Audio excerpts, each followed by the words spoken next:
have a special pry tool for that. It's specially made to open these up. Now we have to basically separate these two parts of the iPod, as you see here.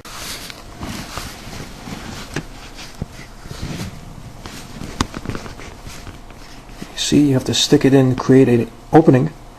So you have to stick it in, basically create an opening, and then slide it right across.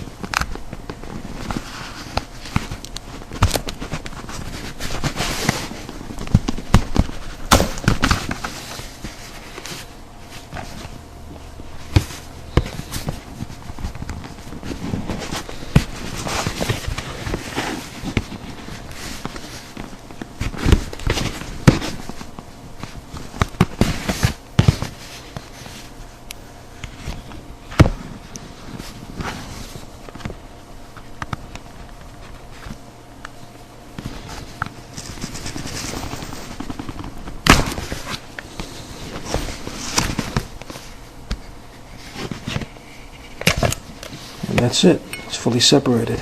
Here's the back cover.